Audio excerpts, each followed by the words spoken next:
para o alto, que as mãos para o alto são sinal de vitória. Todos os que estão aqui são vitoriosos. Senhor, nosso Senhor Jesus Cristo, graças nós te damos por essa maravilhosa oportunidade, Pai querido. Eu agradeço ao Senhor de todo o meu coração, Pai querido. Agradeço a Deus também por esse povo que está aqui, glorificando e adorando ao Senhor em espírito e verdade. Apresento também, Senhor, o seu filho que vai administrar essa palavra. Entrega a ele, Senhor Jesus, a palavra, Senhor. Fala comigo através da palavra que eu quero ouvir, Senhor, a sua palavra. Eu quero ouvir o Senhor falar comigo. Em nome do Pai, do Filho e do Espírito Santo de Deus. Vamos receber o servo de Deus com palmas para o nosso Senhor Jesus.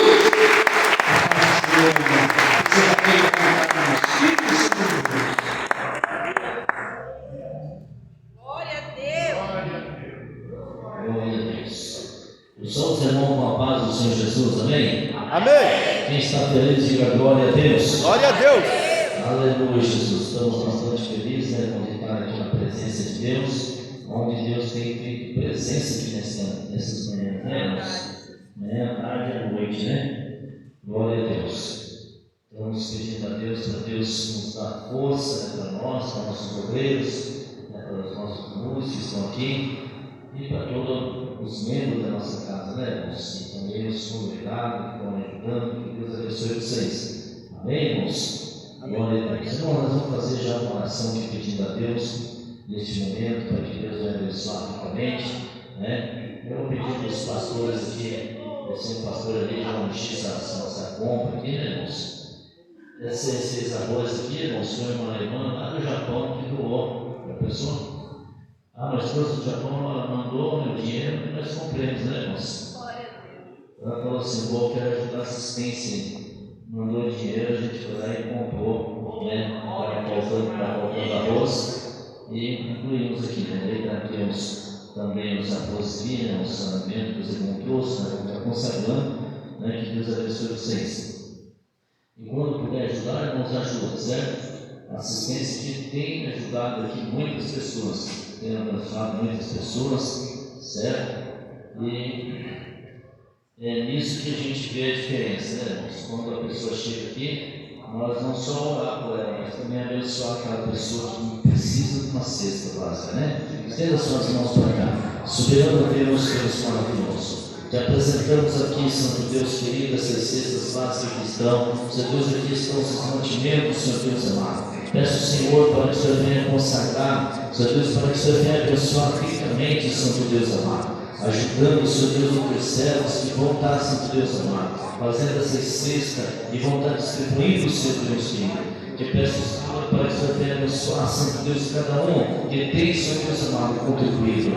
Senhor Deus, eu te peço que assim, Deus, a dispensa, Senhor Deus amado, e se completa, Senhor Deus, na vida dos nossos irmãos. Senhor Deus, eu te peço, Senhor, também, para que o Senhor venha, Senhor Deus, entrar em providência na vida de cada irmão que aqui estão. Senhor Deus, que o Senhor venha abençoar ricamente, que o Senhor venha sustentar cada vez mais, ajudando, dando força, sustentando, Senhor Deus querido, quebrando, Senhor Deus, todas as barreiras, confirmando, Senhor Deus, a bênção e o milagre, Senhor Deus, na nossa vida. Nós te pedimos ao Senhor também, Senhor Deus, ao encontro, Senhor Deus, daquele que está no hospital, Senhor Deus, aquele que está, Senhor Deus, enfermo, aqueles que estão, Senhor Deus, mesmo, Senhor Deus amado, numa cama, sem poder se levantar, Senhor Deus, aquela pessoa, Senhor Deus, que está depressivo, Senhor Deus, de repente uma depressão, Senhor Deus, algo, Senhor Deus, acontecendo, Senhor Deus, na vida, Senhor Deus, desse jovem, dessas pessoas que têm, Senhor Deus, pedido ao Senhor, Deus querido, algo diferenciado. Por isso que nós te pedimos ao Senhor, Senhor Deus, em favor dos nossos obreiros, Senhor Deus, em favor da sua igreja, do teu povo, Senhor Deus, aquele que entrou aqui enfermo, aquele que entrou aqui, Senhor Deus, com a sua saúde, Senhor Deus amado, precária, mas nós te pedimos ao Senhor, para que o Senhor venha, Santo Deus, erradicar, Senhor Deus, toda enfermidade, toda opressão, Senhor Deus querido, arrancando, Senhor Deus, nesta noite, noite, Senhor, noite de bênção, noite de transformação. Senhor Deus, eu te peço ao Senhor, para que o Senhor venha, Senhor Deus, fortalecendo a tua igreja, fortalecer o seu povo. Senhor Deus, que vieram, Senhor Deus, para buscar algo grande. Senhor Deus, nós te pedimos ao Senhor, em nome de Jesus. Amém. Quem orou com fé, diga glória a Deus. Glória a Deus. Irmãos, pega a sua Bíblia agora, em Atos. Atos capítulo 27, versículo 29. Glória a Deus. Aleluia, Jesus. Quem já pegou aqui, irmãos, do obedidão? Quem pegou já? Amém? Glória a Deus. Eu coloquei duas aqui, irmãos. Eu fiz 2 votos, né? Esses 2 votos aqui, para a gente trazer no dia 16 de dezembro, vai estar aqui o pastor Jamil pregando, né? E nós vamos estar trazendo aqui. Esse voto aqui está sendo orado na terça-feira com o pastor Sérgio. E a gente pede ele para os irmãos, né, fazer esse voto. Amém, irmãos? É um voto assim que seja meio impossível para nós, né? Mas que seja possível para Deus, né, irmãos? Amém? Para nós é impossível. Mas quando a gente faz um voto, né, a gente pega, a gente vê que Deus ele vai mover, amém? Vai quebrar a barreira, vai desbloquear, né? Coisas financeiras na nossa vida. Quem está entendendo, diga glória a Deus. Glória a Deus. Quem crê que Deus pode quebrar essas barreiras? Aleluia. Nós precisamos fazer alguma coisa para a gente repreender isso daí, através de voto, né? Esse voto é um voto muito abençoado. Ano passado a gente fez, eu fiz por uma causa grande que vai receber, né? Esse ano, novamente, nós vamos fazer por uma causa grande e eu tenho certeza que Deus vai nos dar também a nossa mão. Amém? Capítulo 27, versículo 29 de Atos. Quem achou, diga glória a Deus. Glória a Deus. Aleluia, Jesus. A Bíblia diz assim, irmãos: e temendo ir a algum lugar rochoso, lançaram na popa 4 âncoras, desejando que viesse o dia. Amém? Estenda suas mãos para cá. Senhor Deus amado, fala comigo, Senhor Deus. Fala com a sua igreja, Senhor Deus amado. Senhor Deus, aqui estamos, Senhor Deus, na tua presença, te agradecendo ao Senhor por tudo que o Senhor tem feito, Senhor Deus, por nós. Te agradecendo pelo pão de cada dia. Senhor Deus, também peço ao Senhor, Santo Deus amado, que esta mensagem, Senhor Deus, venha entrar, Santo Deus, dentro, Senhor Deus, de nós. Senhor Deus, dentro do coração de cada irmão, Santo Deus amado. Que o Senhor venha passar para nós, que nós possamos passar para a sua igreja, em nome de Jesus. Amém? Os irmãos podem se sentar e logo o Senhor com as palmas bem fortes para Jesus. Glória a Deus.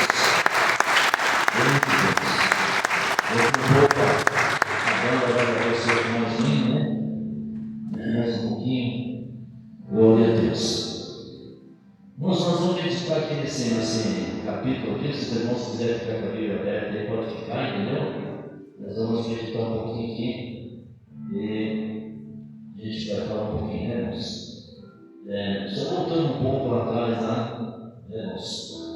Eu estava falando da vida financeira da gente, né?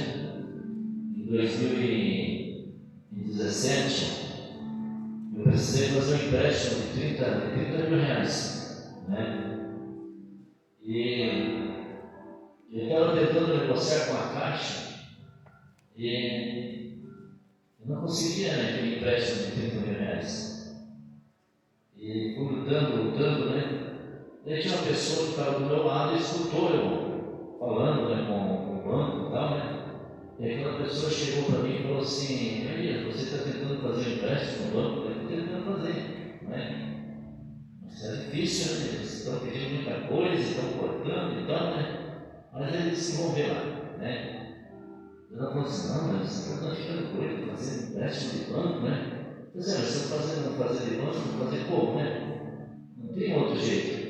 Não, e eu conheci aquela pessoa de pouco tempo. Aquela pessoa falou assim para mim: mas quanto que você precisa? Eu falei assim: não, eu não ligo para mim terminar o que eu quero terminar, é 30 mil. Ela falou assim: então me dá o nome da tua conta que eu deposito para você esses 30 mil. Glória a Deus.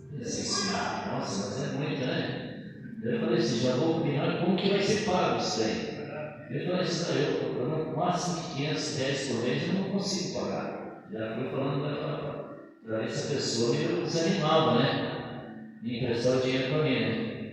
E ela falou assim, não, me arruma, não passa tua conta, depois esse negócio de pagar, nós conversamos depois. Glória a Deus. Aí veio aquela motivação muito grande na pessoa, falei assim, então tá bom, falei assim, vamos ver se ela vai depositar, né? Passei um bom, vai mandar um pouquinho, os 30 reais para a minha conta. Né? E foi se passando o tempo, né? Daí em 2018 eu tive um calote no cartão meu que eu tenho, né? De 20 mil reais. E nesse calote do cartão eu não conseguia. Sei que se você deixasse no outro mês, na outra semana ele ia para 28 mil. Daí eu caí caindo no banco de novo, irmão. Tive que entrar no banco para fazer um empréstimo para aqueles 30 mil que eu tinha feito. Não era para aquilo ali, né? Que eu já tinha gasto, já tinha feito outras coisas, né? Falei assim, caí no banco de novo, né? É aquela prestação de R$1.200. A pessoa emprestou o cartão, quando eu fui pegar o cartão, meu irmão, o cartão estava com toda essa dívida aí, né? Por isso esse negócio de emprestar cartão aí é complicado, né, irmãos? Mas não, presta aí, isso aí, né? Não, depois né, a gente vê aí e tal. E eu caí na bobagem ali, emprestei quando eu fui pegar o cartão 20 mil e já estava virando, né? Ia ser para 28 mil. Eu corri, fiz o empréstimo, ainda consegui o empréstimo e tal, ficava pagando 1.200 por mês. Pensa a luta para pagar 1.200 por mês, né, irmãos? Sabendo que aquele 1.200 que você pagava por mês era uma coisa que você não devia, né? Era uma coisa que você não gastou na verdade. E foi se passando, né? E quando essa dívida dessa mulher estava em 12 mil e pouco, estava em 14 mil, e deu uma época do meu aniversário, ela me chamou e falou assim, Linhas, hoje é teu aniversário, né? Então, a partir de hoje você não precisa mais pagar esses 14 mil para mim. E rasgou tudo as lições dos papéis e jogou fora. E irmãos, 14 mil aí que eu ganhei, né? Daí tinha a cobrança desses 20 mil que eu fazia do rapaz que pegou de mim, né? E naquele dia o Senhor falou assim comigo, a mesma coisa que ela fez com você, agora você vai fazer com o rapaz. Você vai essa dívida que você tinha com ele vai se acabar por aí. Você não vai mais cobrar essa pessoa. E eu fui lá e falei para a pessoa, a partir de hoje você não me deve mais nada. Já não estava pagando mesmo, né? Daí já acabou não pagando mesmo, né? Mas pelo menos ficou, né? Quando a gente se olha, a gente sabe que ninguém deve nada para ninguém, né?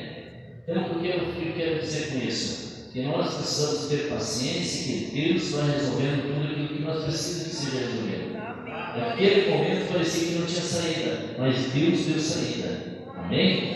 Glória a Deus. Irmãos, aqui no texto que nós lemos aqui, nós vamos falar aqui sobre as 4 âncoras, né, desse navio, certo? Nós vamos ser bem rápido. Para você entender esse texto aqui, o contexto, irmãos, você teria que ler no capítulo 26, certo? A partir do 14, versículo 14, você vai entender o mistério dessa palavra, né? Onde que ali eles falam que Saulo caiu do cavalo, né? Caiu na Bíblia, disse não é cavalo, a gente supõe que seja um cavalo, porque se caiu, né? Sofreu aquele acidente. E de repente ele teve aquela visão, né? Jesus apareceu para ele, e ali começou a transformação na vida de Saulo, né? Saulo começou a ter um momento especial na vida dele. Amém? Por que, pastor, um momento especial? Porque aquele momento ele estava tendo uma libertação na sua alma, né? Mas era um momento que a vida dele estava se dando uma transformada, né, irmãos? De um dia para o outro. Ele começou a ter uma visão diferenciada na vida dele. A partir daquele momento que ele teve aquele momento com Jesus, a vida dele mudou. Mudou de uma maneira que você pensa assim, mas que mudou para bem, para pior, né? A alma dele foi para bem, mas fisicamente para ele foi muito difícil. Amém? A gente observa que Satanás lutou muito, né, na conversão dele. Veja só no versículo 18 do capítulo 26. Para lhe abrir os olhos das trevas e os converteres à luz do poder de Satanás. Amém? Eu vou dizer que ele tinha um poder, né, que Satanás ele vinha tomando ele. Aquilo que ele fazia, né, irmãos, ele não era que era uma pessoa possessa, mas ele era uma pessoa dominada por Satanás, como era Hitler, né? Hitler era uma pessoa dominada por Satanás, não que ele tivesse possesso, né? Mas ele era uma pessoa dominada por Satanás. Então, naquela época, o que era, né, o Sinédrio, todos que ali aqueles fariseus, né, os escribas falavam, ele ia lá e executava, porque ele achava que era certo aquilo ali. Ele falava: você não tem que matar, tem que fazer isso. Ele dava ordem, ele matava, né, como aconteceu com Estevão, né? Estevão ali morrendo ali, ele não ergueu sequer uma mão para ajudar Estevão, né? Então assim acontecia. Mas Deus foi lapidando. Quando aconteceu esse encontro, né, que ali na estrada de Damasco, quando ele estava indo para Damasco, ele teve esse encontro com Jesus, né? Mas nisso ele já tinha pedido carta. Ele falou assim: me dá carta, eu quero ter passo livre, eu quero chegar, eu quero matar, eu quero fazer isso, eu quero fazer aquilo, eu quero acabar com aquela ideada. Amém? Mas não funciona dessa maneira, né, irmãos? Não é desse jeito que eles acham que é, né? O mundo espiritual é diferente. O mundo espiritual é guerra, mas nós sabemos que Jesus guerreia por nós. Que o anjo do Senhor ele vem guerrear por nós. Então, foi entrando, irmãos, nesse contexto, a gente vê que para ele ter algo diferenciado, ele precisava lutar muito. Ali começou a guerra dele espiritual, ali começou o momento dele de uma trava tremenda, travando tudo, para que ele não pudesse ser uma pessoa bem vista, uma pessoa, né, bem quista no Evangelho, mas ele foi enfrentando dia a dia. É como você hoje, você aceita Jesus, muitas coisas vai travando, mas há outras coisas vai liberando. Você nota que a sua vida espiritual, você vai vendo que você vai transformando, você vai sendo abençoado, Deus vai fazendo algo na sua vida. Amém? Você pode ver, irmãos, que Deus tem feito, Deus tem sustentado uma geração nova, né? Hoje a geração mais antiga, irmãos, ela está assim também, meio decaída. Eu estava conversando com algumas pessoas, né? E a pessoa falando assim: pastor, eu não consigo mais ir para a igreja, eu não consigo mais fazer isso, eu não consigo mais estar sentindo a presença de Deus. Mas eu falei para ele: a presença de Deus, você tem que ir na casa dele, porque é aqui que você vai sentir a presença do Espírito Santo. Glória a Deus. A pessoa está sozinha em casa, como é que ela vai sentir a presença de Deus? Tem que estar na união. Quando nós estamos na união, Deus começa a fazer algo diferenciado. Amém? Então nós observamos, irmãos, que no capítulo 28, no capítulo 27, onde nós lemos, no início, a Bíblia diz, irmãos, aleluia, Jesus. Ela diz ali já quando Paulo foi levado para Roma. Amém? Então Paulo sendo levado para Roma, no meio dos presos, né? A gente observa ali que, devido a tudo por causa do Evangelho, né, o sofrimento que ele vinha passando, ele começou a pregar a palavra e as pessoas acharam que ele devia ser julgado em Roma, né? Então a gente observa aqui no versículo 1, aqui a gente vê assim, né? Como determinou que havia de navegar para a Itália, entregaram Paulo, alguns aos outros presos, e um centurião por nome de Júlio, da corte Augusta. Amém? Entregaram para ele, levando ele preso nesse navio. Só que a embarcação que eles fizeram no inverno. E essa embarcação para o inverno não era a época certa. Mas como era preso, como eram pessoas que para eles não valiam nada, então vamos levar, certo? Se morrer não vão perder nada. A visão deles era essa, né? Mas de dentro desses presos, irmãos, tinha um, né, que era diferenciado, que era Paulo. Paulo estava preso junto com esses homens que estavam ali, né? Seria, se você for ver no versículo 37 do 27, você vai ver: e éramos ao todo no navio 276 almas. Durante todo aquele navio tinha 276 almas. Amém? Então nós observamos que tinha muita gente dentro daquele navio que estava sendo transportado. E dentro daquele transporte nós vamos observar, irmãos, que ali eles tiveram que fazer uma troca de navio. Fizeram troca de navio, pegaram um navio mais potente para poder chegar até Roma. Mas chegando no meio disso daí, o que acontece? Esse navio também não é um navio suficiente para chegar até Roma. Observe bem, irmãos, que no versículo 14 do capítulo 27 houve ali um vento, né? E esse vento veio fazer com que o navio já começasse a perder o seu equilíbrio. Era um vento muito forte, né, no versículo 14. Olha o versículo 15 que diz: e tendo o navio arrebatado e não podendo navegar contra o vento, e dando de mão a tudo, e não deixamos ir à toa. E correndo debaixo de uma pequena ilha chamada Grão. E de repente, irmãos, esse navio ele chega nessa ilha. Nós estamos quase entrando aqui já no texto que nós estávamos. Entra nessa ilha, chega e entra na ilha ali. De repente, irmãos, aquele capitão do navio ele dava mais preferência para aquele povo ali pelo capitão, né, o centurião dava mais preferência. E o povo falando com Paulo. Aí de repente Paulo levanta e fala assim: olha, essa noite o anjo apareceu para mim, e nessa noite o anjo falou comigo que nesse navio ninguém vai morrer, desse navio todo mundo vai se salvar. Isso trouxe uma confiança, né, para aquele povo, né, irmãos? E Paulo começou a ter aquele crédito ali dentro, ele começou a falar. E aquele povo do navio, irmãos, eles começaram, né, a sentir ali firmeza.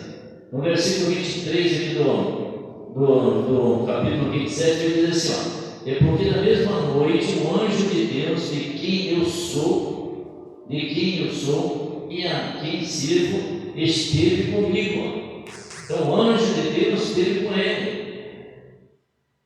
passou para ele as coordenadas que tinha que ser. E daí, passando o seu tempo ali, irmãos, já fazia, irmãos, para eles aquela navegação era como se fosse dia e noite, era a mesma coisa. Eles passavam por um momento tão difícil que quando amanhecia, estava noite, porque naquele período ali de inverno não tinha sol, o sol não batia, então eles não viam a hora que parecesse algum lugar que tivesse um sol, que desse um tempo, que desse para eles sentir um calor, alguma coisa. Mas era 14 dias de tribulação. Amém? 14 dias de tribulação.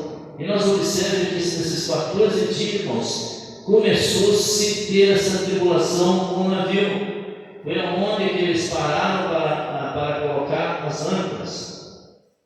Mas colocando as âncoras, né, irmãos, não conseguiram o rochedo. Eles procuravam um rochedo para colocar, porque você sabe que coloca a âncora, você vai deixar ali, o navio não vai se mover. Deixando ali, o navio não se move, e aonde ele estava seguro, podia bater o vento, mas que não ia dar. Não deu certo, começou a despedaçar o navio. O navio começou a cair para cá, cair para lá, né?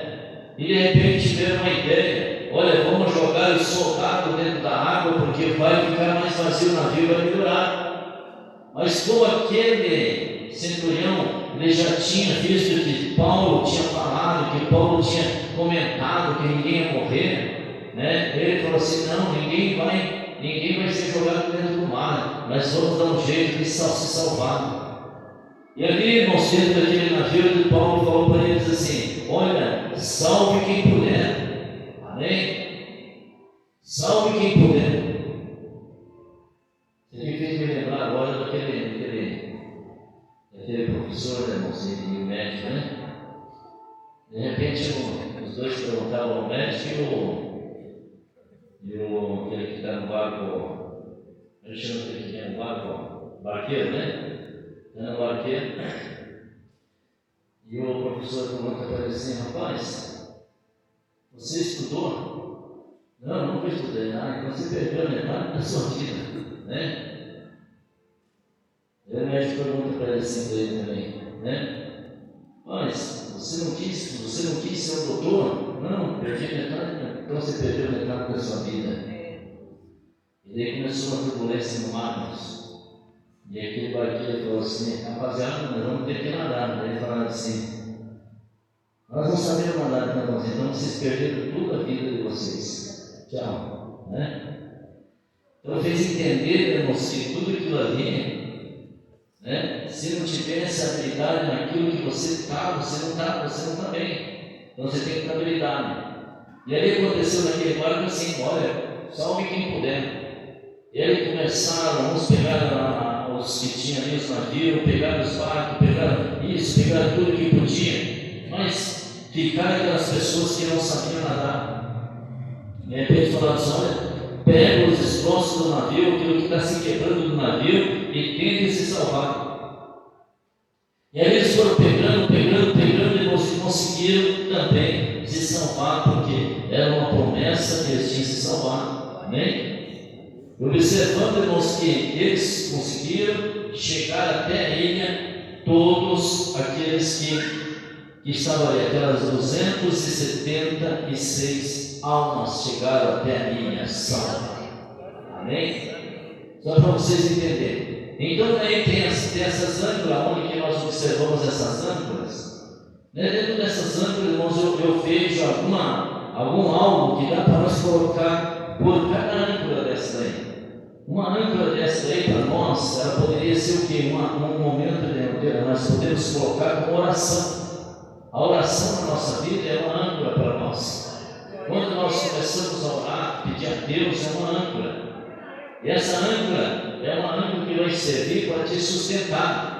De repente você pega num lugar que está bem sólido, um lugar que você vai poder falar assim: aqui pode bater esse navio, aqui pode acontecer isso, pode acontecer aquilo, porque não vai sair, porque essa âncora está aqui bem certo, no lugar certo. Amém? Então a oração, irmãos, é necessária dentro da nossa vida. Muitas vezes nós não oramos, nós não falamos com Deus, e nós queremos que a libertação venha, nós queremos que tudo aconteça na nossa vida, mas você vai ver, irmão, sem oração nós não conseguimos. Amém? E quando você começa a orar, irmãos, você não precisa estar pedindo para ninguém, você mesmo faz. Amém? Você mesmo faz. De repente você está lá na tua casa, você está sentindo arrepio dentro do quarto, né? Você sabe que quando você entra e você começa a sentir algo diferente dentro do quarto, é ali demônios que está ali, alojado ali, fazendo com que você venha sentir arrepio. Amém? É coisas que vêm acontecendo dentro da casa, né, irmãos? Mas quando você começa a entrar na oração, irmãos, você vai escutar barulho, vai escutar isso, vai escutar aquilo, mas você está na presença de Deus, Deus vai te dar coragem para você. Amém? Estava comentando esse dia aqui com o irmão, né, de manhã. Esse dia estava orando de manhã aqui, né, irmãos? E de repente começou, né, irmãos, para lá, banheiros, para lá isso, para lá aquilo, caía tampa lá, eu olhava por aqui, ficava pensando assim: só está eu aqui dentro, né? Quem será que está lá para trás mexendo em tudo, né, irmãos? E já comecei a expulsar, que um pouco ficou tudo leve. Então tem que ter esse momento aí que a gente tem que estar expulsando, falando para Deus: Deus, não permita que isso venha acontecer. Você começa a orar na sua casa, você começa a pedir para Deus: Deus, faz diferença dentro da minha casa. Amém? Quem está entendendo, diga glória a Deus. Então nós podemos observar aqui, irmãos, que a gente também, irmãos, a gente pode, amém, colocar mais uma âncora para a nossa vida. Qual que seria a âncora? A segunda âncora. Nós vamos ter 4, mas qual que seria a segunda? Seria a palavra de Deus. Sem a palavra de Deus, irmãos, nós não nos alimentamos. Amém? Porque nós precisamos com a palavra de Deus, o que acontece? Nós alimenta a nossa alma. Amém? Quem tem entendido, diga glória a Deus. Então, com a palavra de Deus, nós alimenta a nossa alma. Amém? Então precisamos o que? A primeira âncora, a oração, a segunda, a palavra de Deus, e tem a terceira âncora, que nós precisamos estabelecer na nossa vida também, que é a esperança. Um homem ou uma mulher sem esperança na vida, irmãos, ela não tem nada. Amém? Não, mas eu não tenho esperança para nada. Eu sou uma pessoa que só estou vegetando. Não quero. Não, precisamos ter esperança que as coisas vão acontecer. Esperança para o ano que vem. 2024 vai ser diferente. 2024 eu quero fazer algo diferenciado. Eu quero fazer essa igreja, trazer pessoas para dentro da igreja. Eu quero ser uma pessoa evangelista. Eu quero ser uma pessoa pregadora da palavra. Eu quero louvar o Senhor. 2024 vai ser diferenciado. Amém? Você tem que ter essa esperança dentro do coração que vai ter mudança dentro de você. Você não pode ser aquela pessoa que você não tem motivação nenhuma, né? Que você vive por viver. Não, sempre faz projeto, amém? Faz metas para o ano. Faz meta para o ano. Esse ano que vem eu quero fazer isso, eu quero fazer aquilo. E você pode escrever suas metas, irmãos, que Deus vai assinar embaixo. Você vai ver que você vai conseguir. Aleluia, Jesus. Qual que é a sua meta para o ano que vem, irmãos? Você já pensou? Amém? Minha meta para o ano que vem, não tem muita coisa para o ano que vem, não. Vai ser nesse ano, vai ser ruim. Vai ser ruim aí. A meta para o ano que vem, irmãos, eu vou conquistar minha casa própria. Vou conquistar, não sei como, mas vou conquistar minha casa própria, com esperança que vai vir na minha mão. Você não tem o real, né? Você fala assim, não, eu não tenho, mas é esse tipo de pessoas que Deus gosta de ajudar. Pessoas que você fala assim, não tenho nada, mas é a pessoa que Deus vai ajudar. Amém? Uma certa vez eu ouvi uma reflexão, né, irmãos? Um rapaz que ele tinha muita esperança no coração dele de um dia ser bem sucedido. Mas ele era uma pessoa humilde, ele trabalhava por dia, como que ele ia ter alguma coisa na vida dele, né? Ele pensava assim, mas eu tenho esperança que um dia eu vou ter coisas grandes. E ele, uma época que não tinha serviço, não tinha nada, e ele tinha um monte de terra assim, do lado fora do quintal. E ele chegou para aquele casal ali e falou assim, olha, vocês não estão precisando que eu puxe essa terra para dentro da casa de vocês? E aquele casal falou assim, olha, a gente está precisando de uma pessoa aí, a gente até agora não conseguimos contratar ninguém. Não, eu puxo para vocês aí. Daí o casal ainda perguntou, mas quanto que você vai cobrar? Não, depois a gente vê, se vocês quiserem me dar um café, se me dá. Mas eu estou sem fazer nada, eu vou puxar essa terra para vocês. Mas sem aquele coisa automática da vida da pessoa, né, irmãos? Puxou para a terra. De repente, aquele casal falou assim, você não quer trabalhar com nós aqui? E aquele rapaz começou a trabalhar com eles.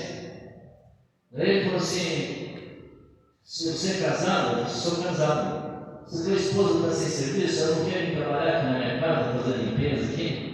Daí já foi também a esposa, já começaram a ganhar nós mesmos. Amém? Então veja como é que Deus vem trabalhando. Às vezes a gente fica aquele orgulho dentro do coração, né? Tem uma pessoa precisando de alguma coisa, não vou fazer, já não estou fazendo nada, não vou fazer mais nada mesmo. Né? É onde você se engana, né? Daí por causa do caminhão de terra que está ali,